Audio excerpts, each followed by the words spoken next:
What are pointers for? Okay, well, there's three main things that pointers are used for, and they are the following. You may not understand the third one, but don't worry, we'll get to that.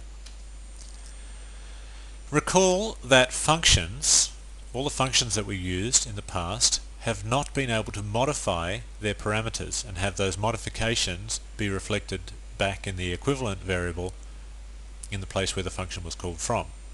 What am I talking about? Well, cast your mind back to that function that we wrote called double it, and you pass in an integer, and the double it function simply multiplies that parameter by 2. However, back in the main, where double it was called from, the corresponding variable that was passed in does not get doubled. Only the copy gets doubled. Okay, is this making sense now? When you pass a parameter into a function, you're actually creating a duplicate of that variable. The parameter is a duplicate of the original variable. So when the parameter gets doubled, only the duplicate is getting doubled. The original is not getting doubled.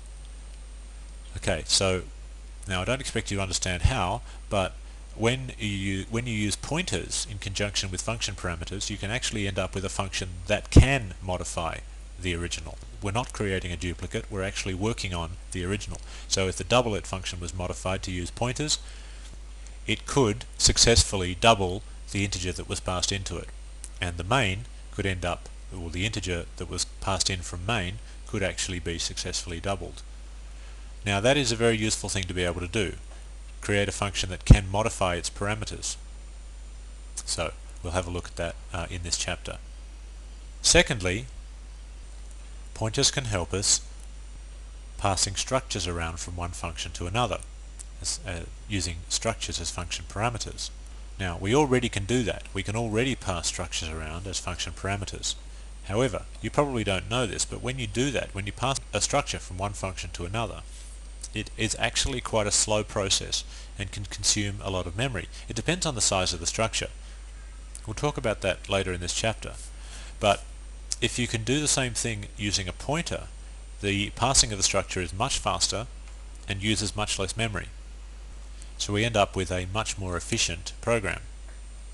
So that's the second thing that pointers can help us with.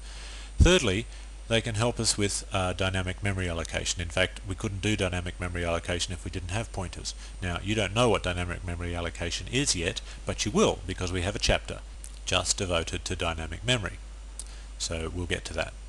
So those are the three reasons, the three main reasons that we have pointers. And they're all extremely powerful reasons. And the C programming language would be at a significant loss if pointers were to be taken out of it. So that pretty much concludes the discussion of pointers. We've seen what they are, we've seen what they're for, and we've seen a little bit about how they're used. I'll now go and focus a little bit more strongly on how they're used. I'm going to actually take us now into the code, and we'll see some coded examples of pointers.